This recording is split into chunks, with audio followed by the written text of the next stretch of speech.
Hello, welcome to the West Coast Bias. I'm Andrew Nemec, joined as always by Jason Suke and Nemec. Suke, combine time.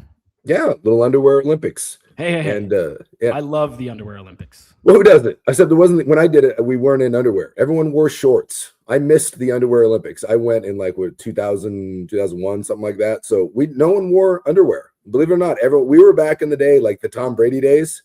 Those were ours. We wore like baggy shorts and like a baggy Reebok dry fit-esque shirt. We didn't have tank tops. There was no spandex. It was like an oversized Reebok shirt and floppy shorts, and then like I borrowed someone's shoes to run in. So it's funny to see I always talk about this when we talk about recruiting, how different recruiting is when I was coming out versus what it is now. The combine is the same way. I was like at the early days of the combine when it was kind of I don't know, like homegrown. It just was a weird, there wasn't this, it wasn't on the NFL Network, and there weren't like a million reporters yet. It was strange. It was a different time. So when I see it now and I see all the sponsors and, all the gear and everyone's, like clad in the underwear and all that, like just think back to the Tom Brady days, that photo of Brady in like those crappy gray, like nondescript shorts. Yeah, that was my experience. That was my experience at the combine. So it's weird to see it, to see what it's become now. So you went to the combine, and I always find your combine stories hilarious because now guys it's a science. They've trained for everything. I even know high school kids that get ready for like the Spark test, and they'll create it in their backyard and buy the equipment to make sure their score is as high as possible in practice and all that. Weight has to be exactly right. They stretch their hands so their hand size is bigger. You, on the other hand, had quite the evening before the combine because there was a buffet. And what was your pregame meal? And what was your roommate's pregame meal? Because it seems your approach was probably not scientifically what you were supposed to be doing. It was not the best. The night before, it was like me and a bunch of the interior linemen. They had like a buffet of like cheeseburgers and like wings, and like I was eating like burgers and wings, and I mean, like I think I had like a beer or two. Like we were and it was like a bunch of us.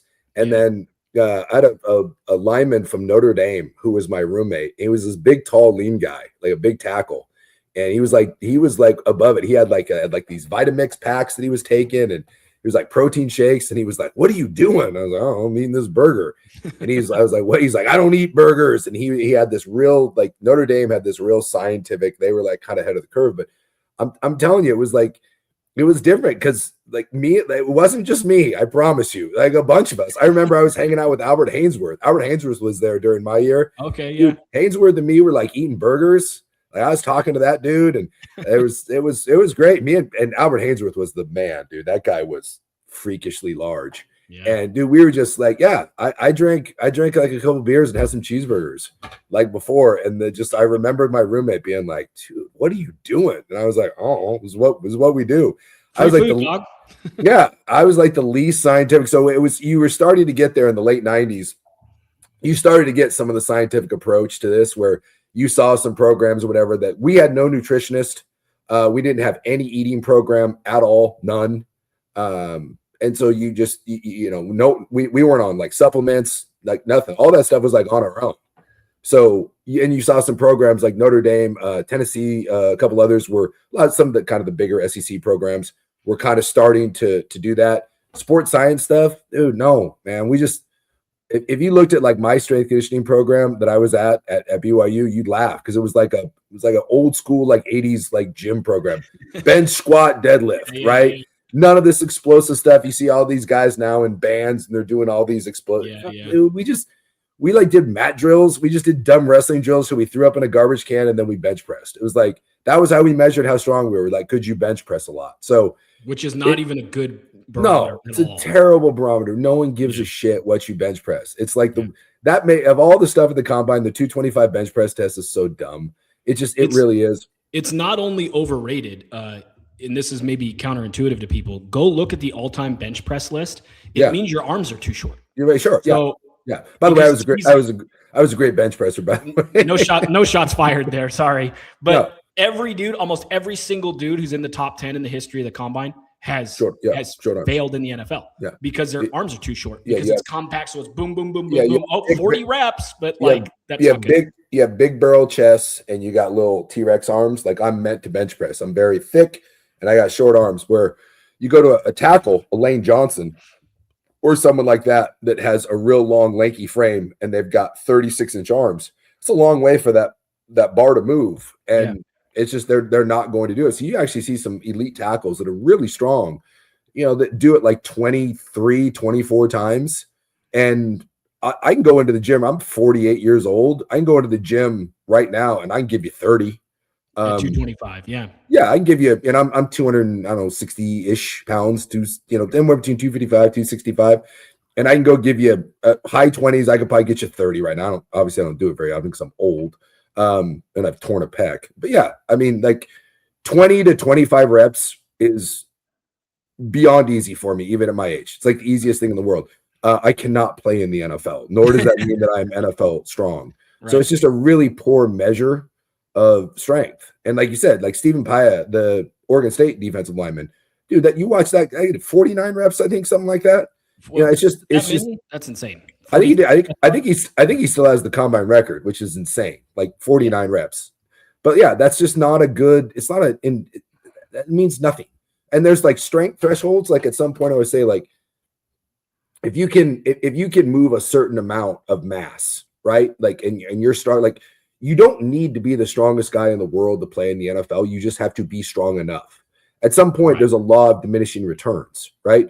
Whether you bench press 375, 425, 505. Like you're strong enough. Like it doesn't matter. Give me the guy that can bench. Like you can't be a 285 bench presser and be a lineman in the NFL. Like you can't do it. Like that's just, I don't care how long your arms are, you're still going to be able to move mass. But at some point, give me the guy with that I don't know, that's 60% as strong as the best guy, but has better feet, better technique, and is an explosive athlete. That guy will be better than the guy that the guy that's like me, that's like very stocky and is kind of fire hydrant and start. I'm 6'3", and in terms of an NFL lineman, I'm like a fire hydrant.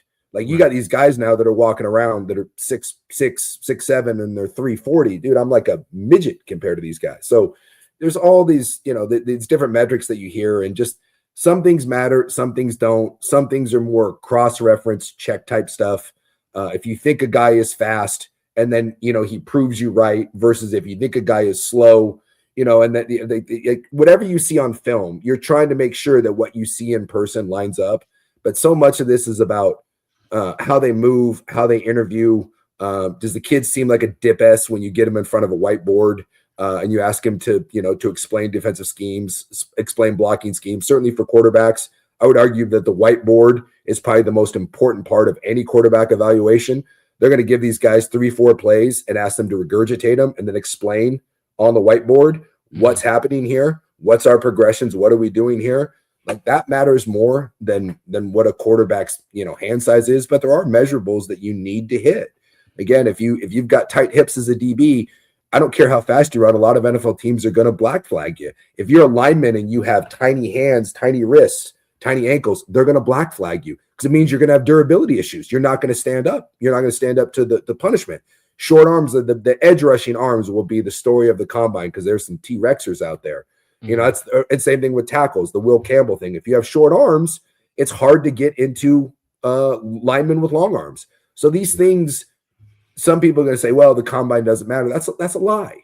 There are certain measurables that if you don't hit, you better be the outlier of outliers, because most of positions do have kind of a bare athletic metric that if you don't hit it, odds are going to tell us, not my opinion, not a scout's opinion, the odds and the numbers are going to tell you that if you fall below certain metrics on certain positions, you just aren't going to make it. And people don't like to bet on the outlier. Dwight Freeney is going to be the outlier that you're going to hear a lot. People are going to be like, well, Dwight Freeney had 30.5-inch arms. Dwight Freeney ran 4.4. And Dwight Freeney is one of the best defensive players to ever play. So if you're drafting a guy with 30-inch arms, you better make sure the dude runs 4.4 and that he's Dwight freaking Freeney. Because most of the time, it's not Dwight Freeney. Most of the time, it's the guy that's in the NFL for 3 or 4 years and then is out. And that's the thing with like David Bailey, 6'3", 250. He has to run a good 40. I don't think he's going to run the shuttle. I think I saw he wasn't going to run the shuttle, which is weird. That in and of itself concerns me because that's something where based on his twitch or what he perceives, what it looks like on film, is his twitch. You'd think he'd be in the 98th percentile or better in the shuttle. Yeah. But that would be his event. He's explosive. He's quick. Yeah. You'd think he'd want to run that. The fact that he doesn't, to me, is a little strange. I also want to see what Ruben Bain tests at as an athlete because he's really compact. Yeah. And the numbers aren't good. The numbers aren't good as far as his measurables. They came out. Yeah. It's rough. He was, he's got, if he gets drafted, he'll have the shortest arms of an edge rusher. He will get drafted. No. Yeah. When he gets drafted, I'm just saying, like if he goes in the top 5, he will have the shortest arms drafted of a player in like 20 years.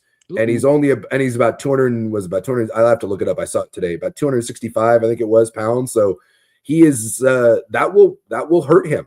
Yeah. And the debate will be, he has been great at every level that he's ever played at. And is he the exception? Because when NFL teams look at him, they're going to say he's too small to move down into a 3 technique and be a defensive tackle.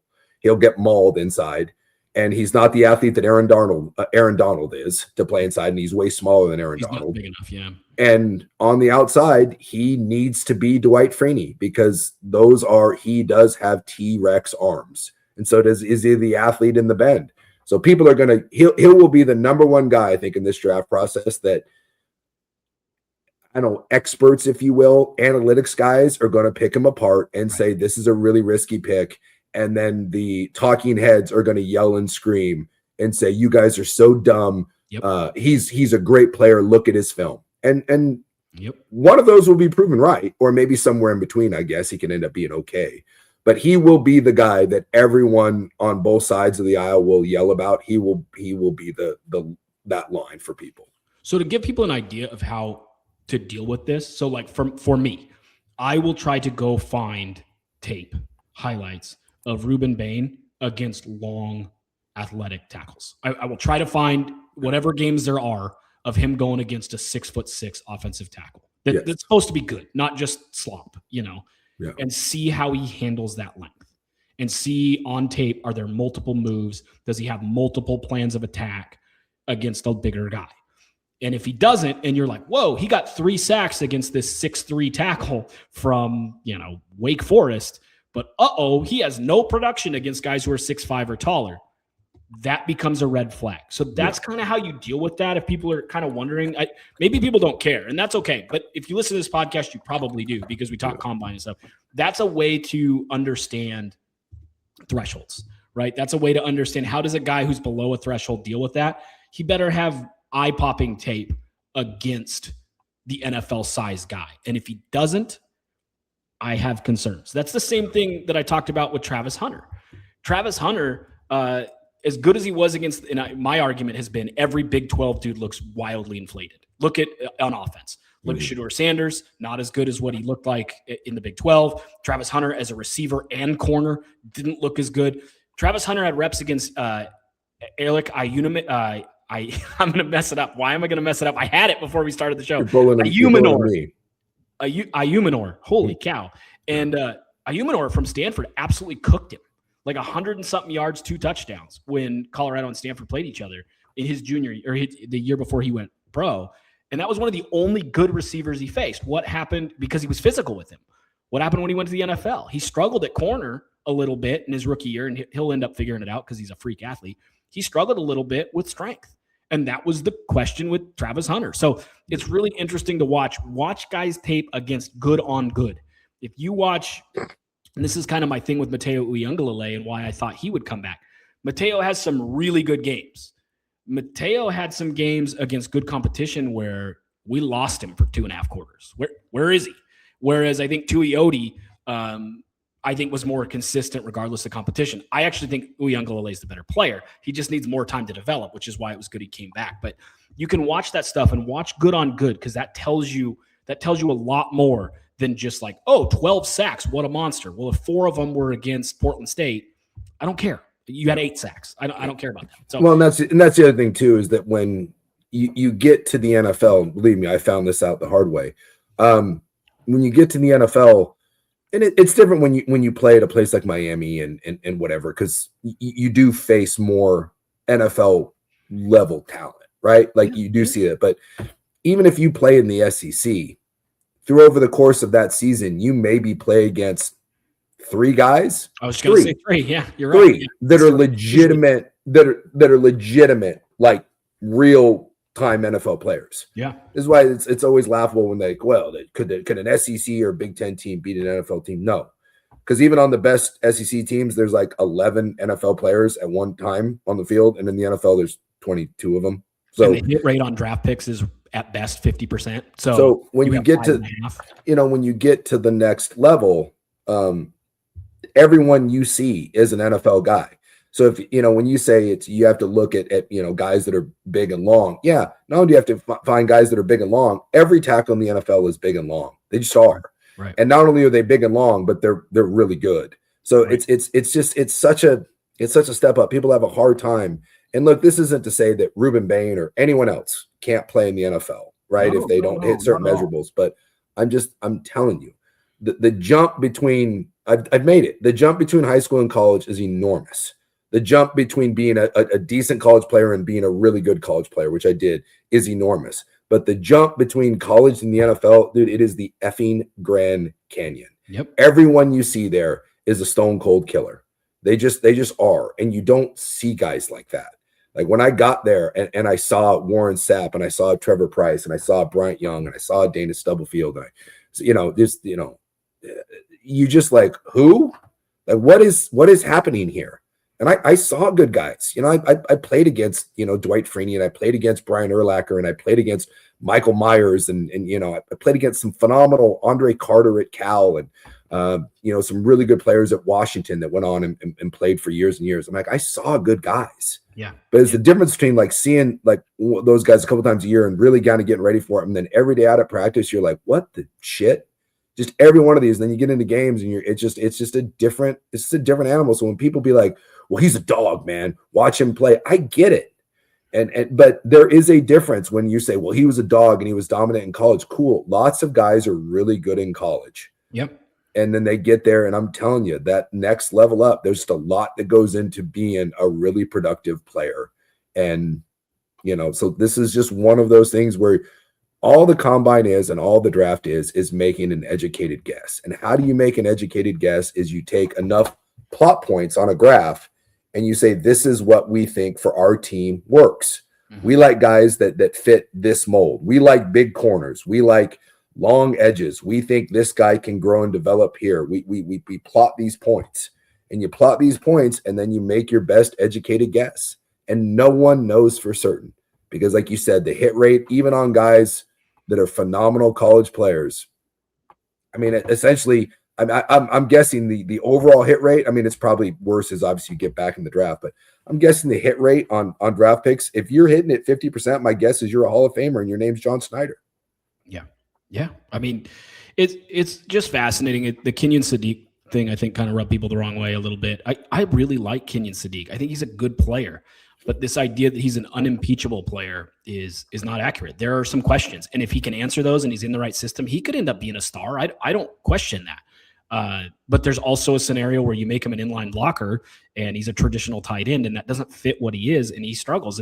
And that's a player that I've seen since he was 17 years old. And I still don't know what he's going to be in the NFL. It's really hard to project what guys are going to be. It's tricky. And the only thing you can do is give the most honest analysis you can about a player's strengths and weaknesses, take a step back and really evaluate and hope that your hit rate, again, if you're a GM, is 50%. Because if it is, you're Ozzie Newsome during the peak Ravens years. I mean, that means you're a monster as an evaluator. That means, as you said, John Snyder with the Seahawks, his hit rate's about 50%. It might even be a little higher over the last few years. It's definitely like 80% in the first round here the last few years. And that's the reason they're Super Bowl champs, because he's hitting at that clip. That's an insane clip. So we'll discuss the combine more as it goes out, winners and losers from the combine as things progress into next week. Really fascinated by a couple of things. If you don't know, Brennan Thompson is going to run the 40. He's a wide receiver, 1,000 yards last year from Mississippi State. I'm so excited about his 40. He could run in the 4.2s. He's that fast. He was the Texas State champion in the 200 as a junior in high school. He's small, but he's wildly productive. He's a very fascinating, undersized player. It's going to be interesting to see what he runs because probably leg turnover wise, he'll be the fastest dude, but because he's not 6'3", can he really run the fastest 40, or will there be a guy who's 6'2", 6'3", skinny and lightning fast that runs faster? This is a really good year for the 40. It's a really good year for the 40. You're going to see some monster times.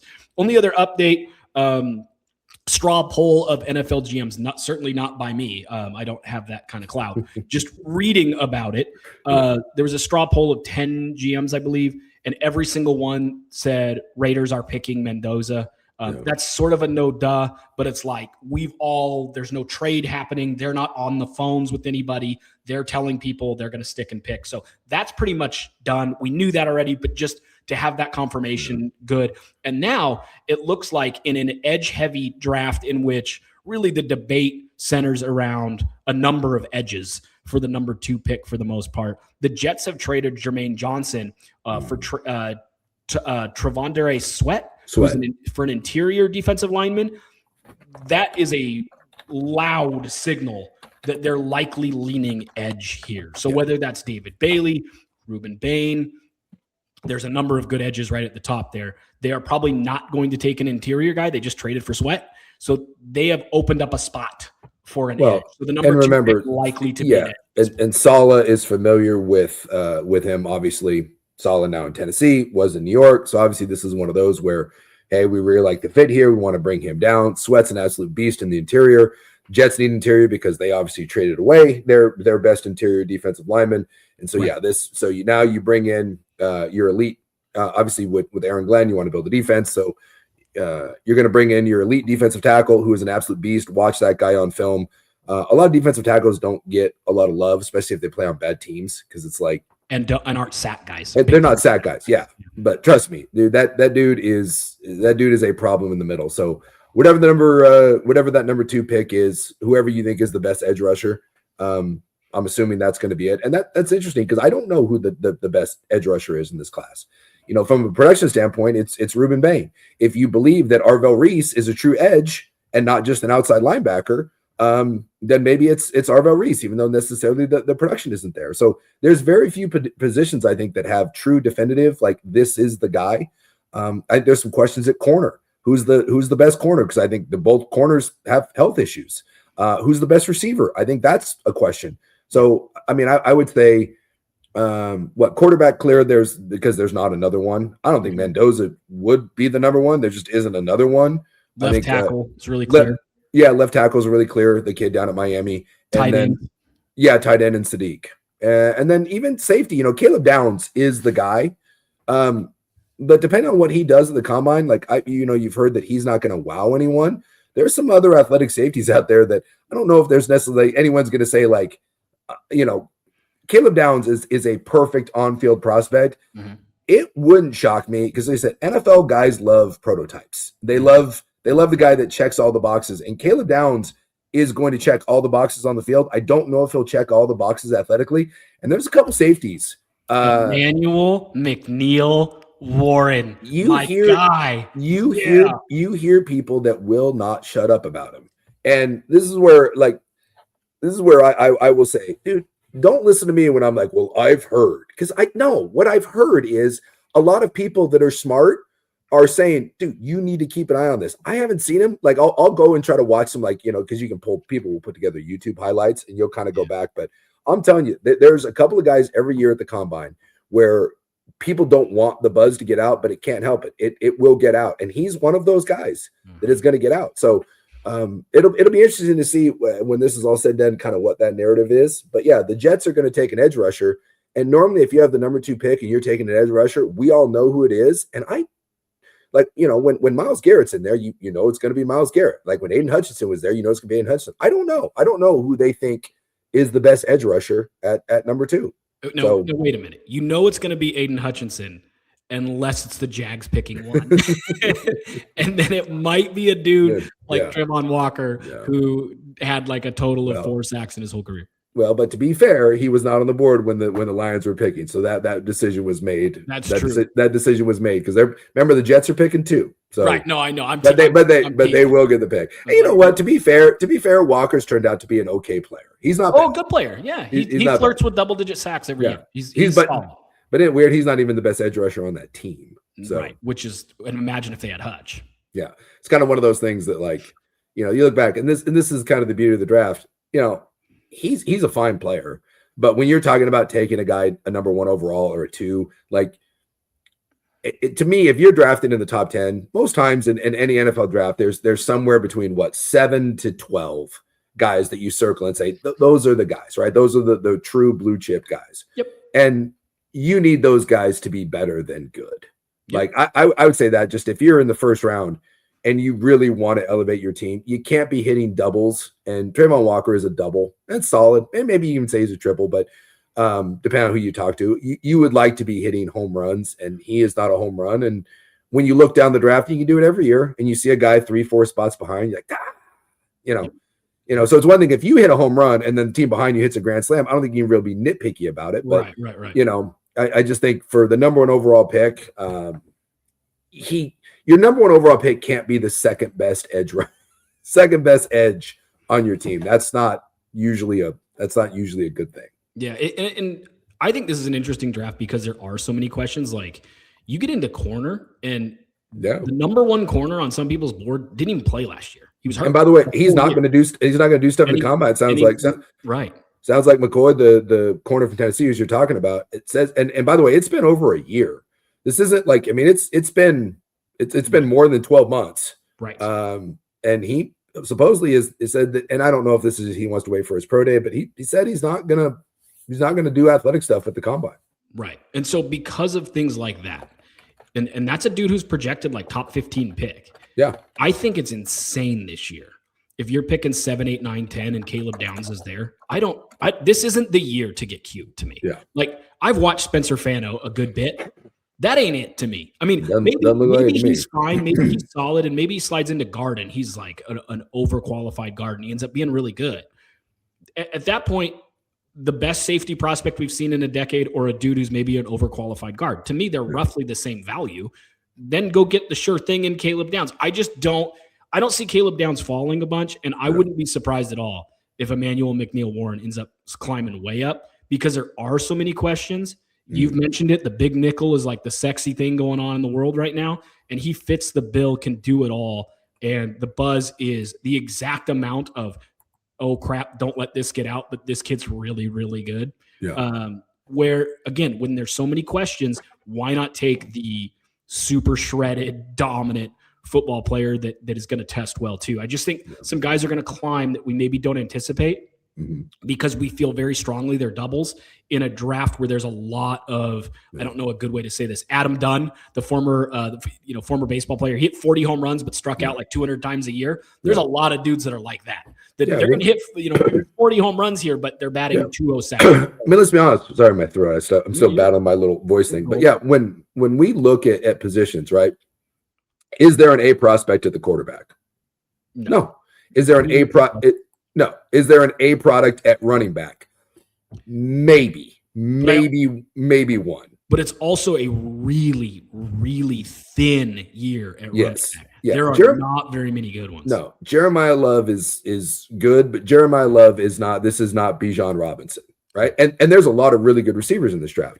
Is there a receiver in this draft that projects to be a Jefferson, a Chase? No, there is not a true A level. Is there a true A level tight end? No. We like Kenyon Sadiq. Is he Brock Bowers? Is he Tyler Warren? No. Is there a true A offensive tackle? There may be one, maybe, and that again, we're maybe. Like there just isn't. Malinois for doing grades to me is a B+, A-. He's below Membu for me from last year. Yeah. So there's another one. There certainly isn't. There certainly isn't. Like interior offensive line has a lot of question marks. So we went through every offensive position, and in a lot of years, and I would say, I mean, I'd have to go back and look, but I would say in my mind, just maybe this is recency bias, but over the last majority of let's go back to the last 5 or 6 years, I'm not certain that one single player in this offensive class would be the number one player taken at their position. And that's the truth. And then we can say the same thing. Is there truly an elite edge? No, there is not. We do not have an edge. Ruben Bain obviously has the skill set, like the tape, but Ruben Bain would not go he might not go as the top edge rusher this year. Someone might fall in love with a David Bailey or one of these other guys that's maybe more of an athletic fit. I'm just telling you, there just isn't a lot of, certainly not at corner, right? We don't have that. There's no corner that you circle on the board here that says, I mean, your two best corners have massive issues that people feel they have to answer. There's an elite safety prospect because, Caleb Downs is an elite safety prospect. Sonny Styles will probably be viewed as an elite linebacker, and there's not many of those. Right. But if you view Reese as a linebacker, then there's two really good linebackers. So you've got Reese and you've got Styles that would both be considered true. By the way, Sonny Styles, I was like, he measured 6'5" today, like 250 pounds. I didn't see it. Oh my God. He's like in a world where linebackers are shrinking and they're becoming smaller. Dude, he is a more athletic Dante Hightower. Dude, he is like, and realize at some point that guy was a safety. And you're like, what the shit? Yeah. So, so if we're going through this whole thing, you could say there is two elite linebackers, there's an elite safety, and maybe that's it, because I don't think there's an interior defensive lineman. There's some good interior linemen, but there's no one in here. I couldn't even necessarily tell you who's going to be the first defensive lineman taken off the board. True interior guy. Yeah. So it's a weird draft. Doesn't mean it's not good, and that doesn't mean there's not players there. That doesn't mean that these guys won't develop into something. But from a true, like if we were doing a high school recruiting ranking, not many 5 stars on this board. Yeah, a lot of 4s, a lot of 3s.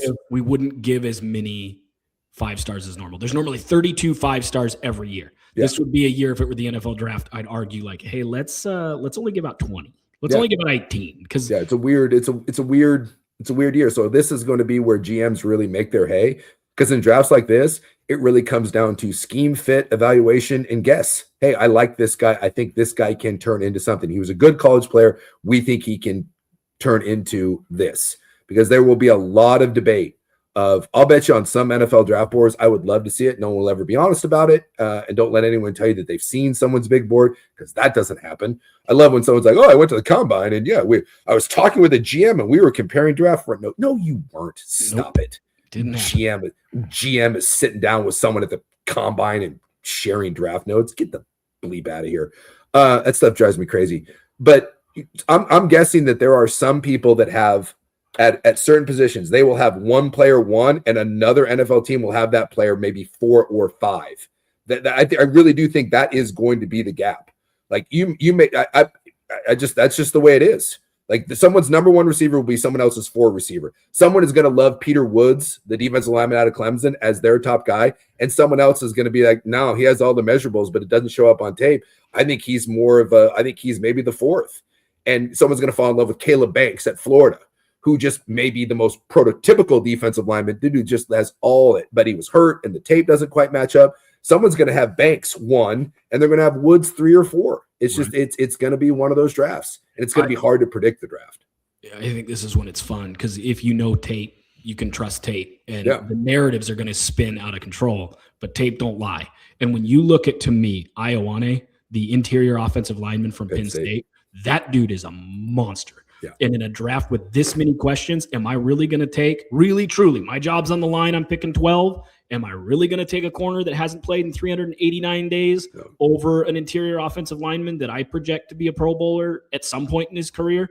No.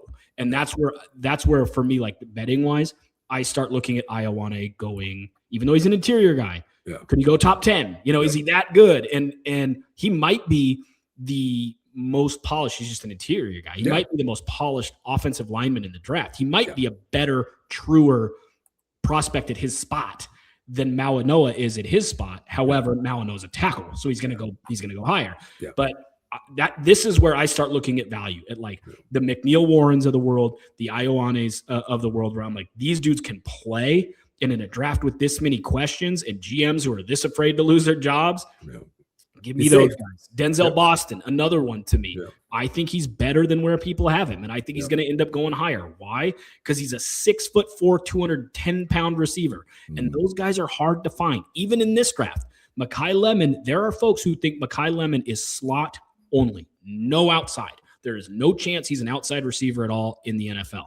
If you think that, Denzel Boston's going to be higher. And if Mekhi Lemon is in the conversation to be wide receiver 1, and there are teams that think he's slot only, to me, that means Denzel Boston's probably a little higher than people think at 6'4", 210 pounds. So that's the kind of stuff I look at in this draft is like, okay, too many misses. I just want at least a double. If I'm picking, if I'm the Niners, if I have a need at receiver and I can get a KC Concepcion and I feel really good that he'll fit into what I'm doing and be solid for us, I'm taking that rather than taking a dude who is risky, because there's a lot of risk in this draft. So some things to consider. I said on last show that we were talking about, that we were going to talk about Oregon State. I got a question about it. The person did not leave a name. I do have an email address, but what's the point in reading what their email address was? That's silly.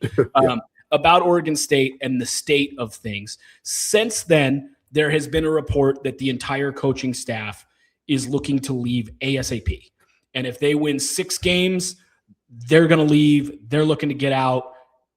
Essentially, if that's what you're reporting, at this point, you're saying it's an absolute tire fire. It's a disaster. Things are falling apart at the seams. You don't sign a coaching staff, and within, 2.5 months, 3 months, whatever it is, everyone wants out. So I think it's even more pressing that we address it. Again, I said on last show, we were going to address this regardless. I think it's even more pressing now. And to me, there are 2 very distinct factions, and I would have said this last show, and we just ran out of time. I think there's what's happening within the athletic department and the new Pac-12, and there's what's happening with the coaching staff. And I do think those are headed in different directions. I think what you hear about the Pac, I know what you hear about the Pac-12 is it's not the marketable conference. It's not the product they hoped it would be financially. They're not going to get the money they thought it was going to be. The Blueprint Sports thing, as it comes out, is looking worse and worse and worse for Scott Barnes. I have heard secondhand from a source that's very close to it, again, secondhand, that if Scott Barnes could leave for I'm making up this title, but if he could leave for a head of football operations for the Pac-12, he would, because he knows he's in hot water at Oregon State. He knows he's not well liked. And above all, Scott Barnes is a survivor. And they even said, I was reading yesterday, I saw Angie Machado had a post. Let me see if I can pull it up real quick. But and she does a nice job, by the way. Angie does a good job. If Angie says something, I believe it. So this is anytime you're hearing something that's, I've heard from program, be careful who you're listening to, right? Angie covers that team, owner, founder, Beaver Blitz, and she's there every day. She's there around the team. She is very, very connected. So to me, when Angie says something, Angie's closer. I have ancillary ties to most places around. I've been doing this for a long time, right? So, I have people that I would say that I would think are close to Oregon, people that are close to Oregon State, Washington State to some extent, not as much, but I feel like I have enough people that I can try to get a general idea of what's going on inside 3 of the 4 programs. Washington State, again, a little out of my, little far from my reach. There's a big difference between what I hear and what Angie hears. So when Angie hears something, you should take that with more truth than what I hear. And I'm also pretty careful about what I say. When I say, hey, I'm kind of hearing this, there's a difference between if I've heard something or, there's a rumor kind of going around there, you should say that as opposed to I know. So those are 2 different things. But Angie had something that she posted the other day. It was off of, it was an interview that Scott Barnes gave. And he basically said, I'm paraphrasing here because I'm trying to find it. He said, basically, if he was a betting man, he does not think he'll see the end of his contract. And I think his contract's up in 3-4 years. So those are his words. Those aren't mine. So there's the difference between, like I said, someone saying, oh, I heard something, and someone who I trust very much in Angie, who's posting an interview in Scott Barnes' own words. He just said it. I don't think I'll be here if I'm a betting man. That is a situation where he is not long for this. There is a transition going on at Oregon State right now into the new Pac-12. And they're kind of trying to get settled, and they're trying to figure some stuff out. And it feels like it's been a bumpy road for a lot of people.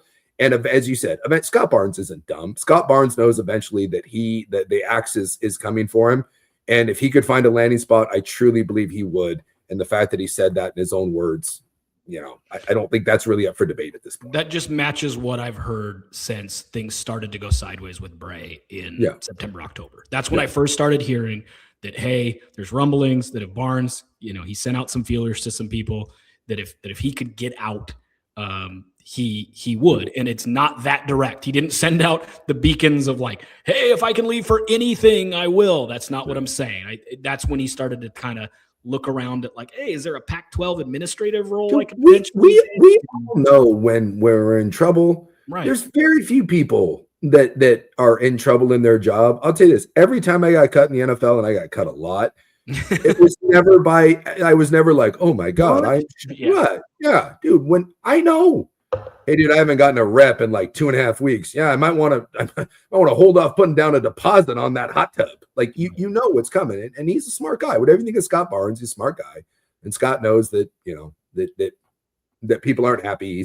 He's not gonna magically just everyone in that fan base is going to forget about it. He knows what's coming for him. Right. So you have that, and that's bad. And I'm not mincing words there. What's going on with the administration and all that is bad. When you have an athletic director in a major time of transition that knows he's going to leave and that potentially wants out, and hey, this Pac-12 deal is coming in under what they'd hoped. None of that is good. I don't want to. None of that is good. But that to me, and apparently directly from the coaching staff, if I may be so bold, is very different from the entire coaching staff or members of the coaching staff wanting to leave. Here's the bottom. Here's the bottom line, real quick, and then I'll give you the floor for a minute. Up until, and I want to start with this on purpose, up until 2.5 years ago, everyone thought Oregon was a stepping stone in college football. Willie Taggart left for Florida State. Mario Cristobal left for Miami. Dan Lanning stopped the bleeding on Oregon's a stepping stone program. Yeah. So if Oregon, that's competing for national titles every year, is a stepping stone program, then of course, Oregon State is a stepping stone program. So inherently, if coaches do well, they're likely going to want to go at some point. Mm-hmm. So everyone in a way is looking to move up, right? That's the world. I mean, that's the world in anything. Yes. But that is very different from everyone wants to leave. I think people are mixing up messages here. I think the athletic department is in a tough spot. And I think people within the athletic department are looking to leave. I think there's some of that going on. And when your head guy wants out, there are going to be other people below who go, if he's going to leave, the new guy might restructure. So I think there are people that want out within the athletic department. I have heard nothing but glowing reviews about this staff. Yes. They're going to every freaking high school that even kind of matters in the Northwest recruiting kids. Everywhere. And they're working their absolute tails off to recruit. That does not, and believe me, I've seen scenarios in different places where a coordinator was going to leave, and you see, especially at Oregon with Cristobal, when an offensive coordinator was likely to go, like Dillingham's last year, towards the end of that, he suddenly wasn't at the forefront of recruiting because Mario is planning for, I don't want you to be the lead recruiter for the 5-star quarterback because if you leave, you might take him. Yeah. Everyone at staff is full force, full go recruiting. That's a really good sign. I'm also hearing that Shepherd is all the way in on recruiting this group. Is there disappointment that they're not getting paid more? Maybe. But what people have to remember is I think fans are going back and seeing Barnes say, well, we have this much allotted for the coaching staff. And, 6 months ago, he said, this is going to be our new plan. Here's the problem. The new guys that signed on have agents. They're not stupid. Their heads aren't in the ground. They weren't handed a contract and said, you had to sign this. They signed that contract with an agent in good faith like 2 months ago. So yes, then later people go, wait a minute, if you add up all these contracts, it's $500,000, $1 million under what Barnes said that Shepherd and his staff were going to get. That doesn't make the staff less loyal. They don't retroactively go back and look at quotes from a year ago about how much they were going to get paid. They negotiated at the table a couple months ago for a deal to coach this program. Nothing's changed for them. So to argue that guys want out, it goes against what I'm hearing in terms of momentum, and it very much goes against what I'm hearing from the staff after that came out, that, hey, this isn't true. And it was a mixture of anger and finding it laughable. I'll be honest. I got some ha-has out of it. Well, I will. This is all I'll say, and I'll be very honest. Take everything you hear with a grain of salt when you hear, well, I've heard. It's a very dangerous thing, right? And you know, when you're in this line, you're doing your best to try to give your opinion, and it's opinion-based industry. But when you say, well, I know, it becomes dangerous. And when you say, I've heard, it can be even more dangerous. Because, I mean, this happens all the time. I mean, this happened to me yesterday. In fact, I was scrolling through and I saw Deshaun Watson has a new back tattoo. And I saw a video of Deshaun Watson getting a back tattoo. He went under anesthesia and got this whole back tattoo. And I watched it. And then I saw that then the same post had the finished product and there was something at the bottom of it. And it turned out that was the only part of the tattoo that wasn't real. And I was like, I was like, oh my God, like he put allegations beaten on a tramp stamp on the bottom. And you're like, you know, and so I'm like, God. And so, you know, it's like, it's hard to sift through what's real and what's not. So always the other be careful. Word that's dangerous, by the way, is all. Yes. All. Is another very everyone wants to leave, right? Everyone wants to leave. Oh my God. I heard. You heard from who? Who did you hear from? So this is the only thing I'll say about that, right? I don't know who's hearing what, but I will tell you that I have seen with my own two eyes. This isn't I have heard. I have seen from a prominent coach at Oregon State. And I'm not going to say who he is because, again, it's just not the way that works. But I have seen with my own two eyes a message from a prominent Oregon State coach, not the head coach, that said that is absolute and total horse shit. So you take it for what it's worth. Is it possible that coach is lying? Sure. You know, is it possible that you know, he knows that he wants to be gone and everyone on the staff wants to be gone and it's an absolute disaster? Or the first time they win 6 games, everyone on that team is going to bail? Is that possible? Sure. I'm just telling you what I have seen. What I've heard does not match. But again, what I've heard could be different than what someone else has heard. But what I've seen with my own two eyes is that is a ridiculous statement. That everyone on that coaching staff is just looking to get out at the first chance they can. And I will take that guy at his word. It's between what someone can quote here from who, I don't know. Sources. I mean, I can say that anyway. Sources close to me, be anything you want. Versus what I've seen with my own two eyes. I'll believe what I've seen with my own two eyes, and I'll believe that coach because I have no reason not to believe him. Right. So, and I also don't believe that people would take. I don't know. That's just it. You just be careful. Just be careful with that stuff. And trust me, coaches can be as full of crap as anyone else, but you know, you really should. It's just they're when you hear big statements like that, just be wary because I you know, where does that information come from? If someone is giving someone information, it's because they want it out there, right? Like that's the way this whole works. Like when Shams gets something in the NBA, Shams gets something because they want a message to get out there, right? That's what they want out there. So if the message that someone is trying to convey is at the first opportunity we get, we're all gone because this place is a disaster. Why would anyone get that information out? There's no reason to have that information out at all. Especially now. Right now is not a good time for that message. It's not a good time. And so then that becomes, okay, well then you're hearing like whispers. Now we're hearing whispers that things aren't good and that everything, and now you're talking about third and fourth and fifth hand information. Right. And I hear that stuff all the time about, you know, fifth hand. The amount of times that someone tells me, someone messages me, oh, I heard that, you know, oh, so-and-so is this, and so-and-so is that. And it's always the telephone game. It's never you heard it from a coach. You never heard it from a player. It's, well, I know someone who knows someone. You know, I know someone who's a booster at a program, and he told me that he heard me through this, that this person did that. And you're like, well, Jesus, I don't know. I mean, it's so I feel bad. I do know that Oregon State's pretty pissed at this narrative being out there, and that's part of the game. That's part of the game, is that narratives can get out there. I mean, people talk stuff about different people, and I mean, ultimately we'll find out who was right and who was wrong, or maybe we won't. I mean, sure. Like I said, if Oregon State wins 10 games and and 3 coaches leave because they take head coaching jobs, well, that's not anyone proven right. It's just what it was.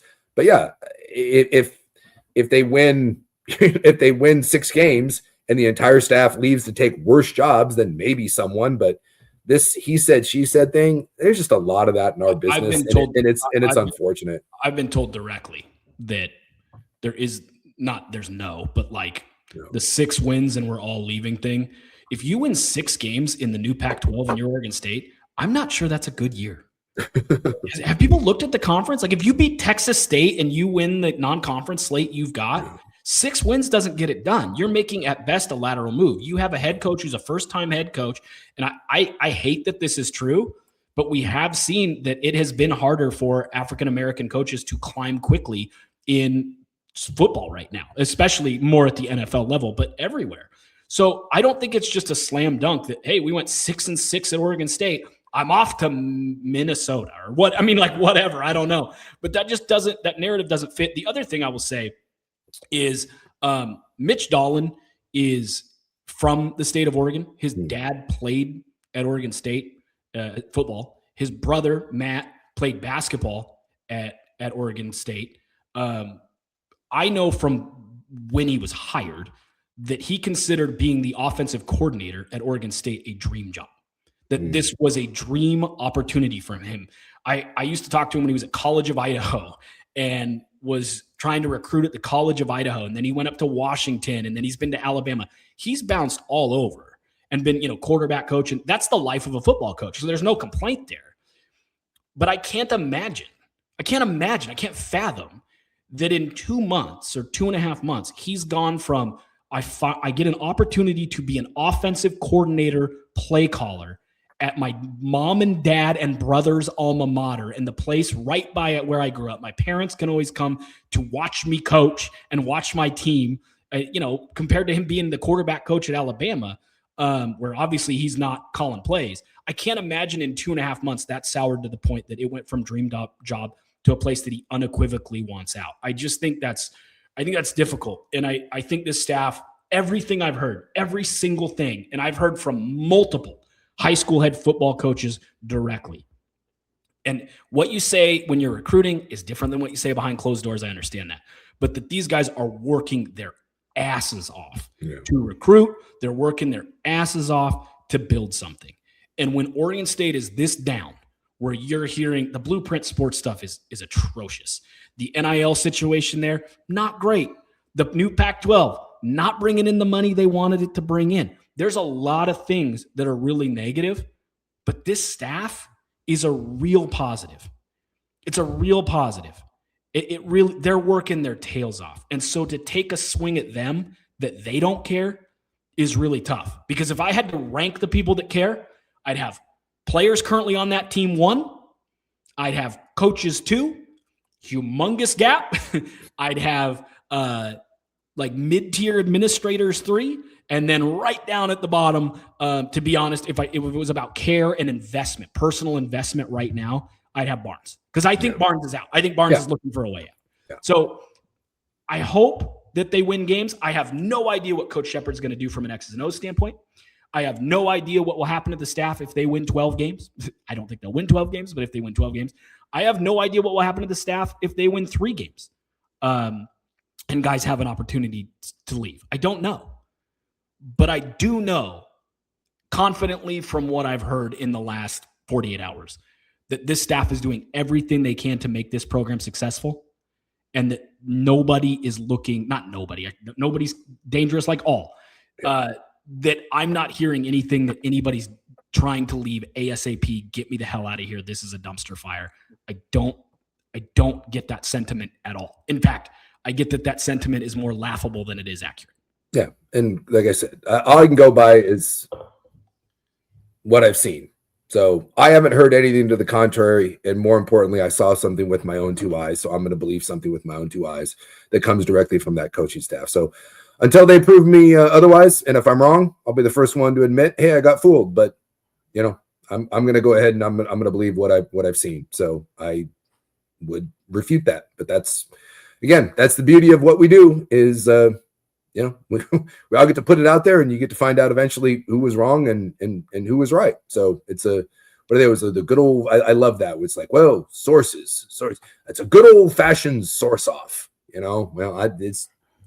that's one of the part of our job and my job that I kind of roll my eyes out. Right. And it's also why I always tell people, like, we try to come on and we do this podcast. This podcast is more X's and O's football centric, right? I mean, we just talk football. Mm-hmm. That's what we do, and try to give you my and that's why I kind of like doing it, because on my show's more of an entertainment show, right? And I don't get into this breaking news. I've heard this stuff. I mean, Kurt Herbstreit had this a couple years ago. I forget what, but Kurt Herbstreit reported something and just got murdered for it.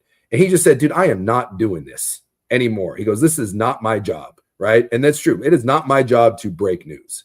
It's not my job is to entertain. My job is to help inform. And for when you're driving around in your car, hopefully for 4 hours, I make you laugh and make you chuckle a little bit. So, that's my, the world that I live in. But a lot of people don't. A lot of people live in the shams world, and they want to be the one with the news, and they want to be the one with that's got, the big hot, this is what's going to happen, because I'm tied in. And some of those people are really tied in and some of them are not. And I just think, unfortunately, it's become a real, it's become a negative on our business, and it affects real people's lives. Like I said, when I saw that and heard it from an Oregon State coach, that affects his life, because that's a guy, and I think it affects a lot of people's lives when you're in there. Those are people that, again, are trying to do a job, right? And they're trying to do the best they can. And you have people that are saying something that, at least in their mind, they don't think is true, and that stinks. But that's just the nature of sports. And you hear coaches and players often talk about this, that it's kind of one of the crappy aspects of it. But you're also getting paid a lot of money to do a kid's job, to either dribble a ball or coach someone dribbling a ball or to throw a pass. And that just kind of comes with the territory. So just be careful out there.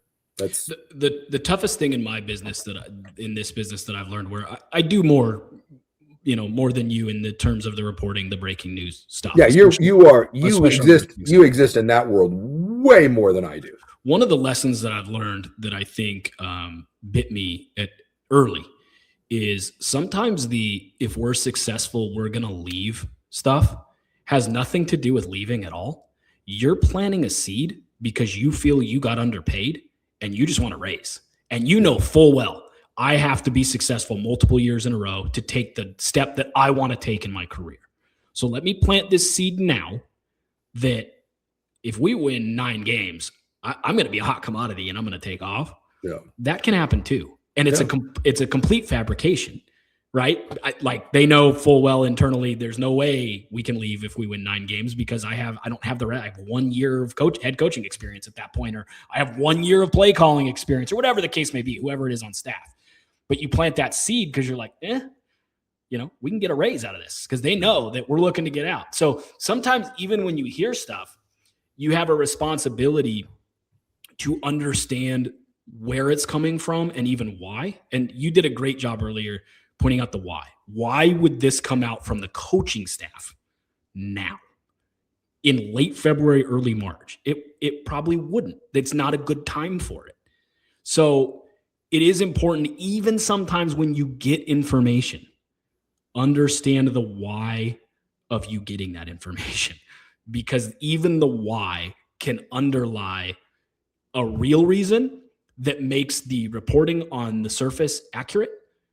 Does that make sense? Like the actual reason that you're being given that piece of information actually counteracts what you're reporting, or at least what the general public would take from what you're reporting. And yet it's true, but then it's not, because it's literally you're just being the person that moves chess pieces on a chessboard on behalf of a staff. There was a time, and I So, had, but a lot of times people want that though, because that's how you can gain more information, is by being that mouthpiece. I mean, so it is a two-way game. A lot of times, if you play that game and you are willing to shape narratives for people, you will get more information, which is it's why I said it's one of the ugly parts of my business that I try to stay out of. It's why I just say, I try to do entertainment and just kind of laugh and chuckle. I leave the sports reporting stuff, I leave that to you guys. I leave that to you journalists. That's your deal. I'm a talk show host. You're a journalist. Right. My worst burn, I got a call from a school, and they were like, hey, this kid's going to decommit, but it's not really. We pulled his offer, and we're going to add a higher rated linebacker in the next, within 2 hours.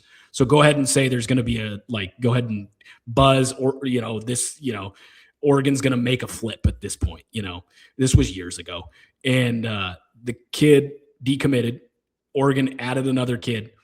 The kid they added was going to be academically ineligible, but he was highly rated. He ended up not coming to Oregon. He was highly rated. And so it looked like they upgraded. And the truth was they didn't. They lost the kid to another school. And again, this was years ago. It's not this staff. It might even be 2 or 3 staffs ago. But they were trying to spin the narrative that hey, we lost, we didn't lose this kid. We cut him loose. Well, I reported it and just said source. And it was wrong. The kid decommitted and chose a different school. Oregon added a new linebacker that they knew wasn't going to be eligible, but on paper looked like a rankings upgrade. We went from this 3-star to a 4-star, at this position. And so it looked like a win for Oregon, and they wanted to spin the narrative. And I screwed up. I was wrong. And it came again then later. And I said, I'm not going to do that. And they were like, well, why? You got a lot of attention for that last time because you broke it. It's right, but I lied. I didn't mean to, but I didn't tell the truth. And so I stopped doing that. And guess what? The calls became less frequent with information because I wouldn't play ball. And I've had head coaches of major college football programs talk to me on the phone and say, we would give you more information. You have a big audience. We're not going to, because you won't play ball. When we want a narrative out, you won't tell the narrative. You won't do it. And I'm like, no, I won't. I heard a couple weeks ago, and I was at a camp, and I heard that Oregon knew their tackles were an issue early in the year, and that people weren't talking about it except us. And they knew that it was being mentioned that Oregon's tackles weren't very good. And Oregon obviously never publicly was like, this podcast is lying, because that would be insane. And why would they? And we're a little rink-a-dink podcast. My point being just that sometimes they're aware of the narrative and they kind of shy away from it, or we love our O-line, or our O-line is the best in the country. And you had people that know the program, that get information from the program, really pushing for them to win the Joe Moore Award this year, that they were the best O-line. And behind the scenes, again, a couple of weeks ago, I heard that Oregon kind of knew, our O-line was nowhere near as good as what people we put out there for people to run with. So narrative doesn't always match true story, and sometimes you can get caught up in that and get played, even when you kind of should know better. But sometimes it's really hard to know better. Yeah, that's it. That's all I got. It's just it's a weird world that we're living in. I'll just say that. So just lots of different ways to skin the cat, and a lot of information flying around out there. So we'll just tell you what we heard. That's all I can go on. What I heard from actual people, and more importantly, in this case, it's just what I saw. So we wish them all the best. It's not great right now at Oregon State, but hearing good things about the coaching staff. So hopefully they get things pointed in the right direction, and the Pac-12 in general. It's strange that when we kick off here in the next, and it'll happen before you know it. We're already here almost in March. Football season will be here before you know it, and then we'll get the Pac-12, which is just bizarre. It's going to be so weird to see the Pac-12 and Oregon State and Boise State, San Diego State, all the states. Be very interested to see what the year one of the Pac-12 looks like. The Pac State. Like, subscribe wherever you get your podcast. We really appreciate you guys listening. The off season is just going to be different, and there's going to be times where maybe we draft an all-pro team, or we look at, the top players in the Big Ten that are returning. It's going to go a bunch of different directions, but we promise to be very, very football-y year round. And I think you're really going to enjoy it. And I think I speak for me that, I speak for both of us that we're not getting paid for this. We're doing this as a complete passion project because it's fun for us to talk football. And so we hope you enjoy the ride. And again, like, subscribe, tell your friends if you're willing. And that'll about do it for us on this episode.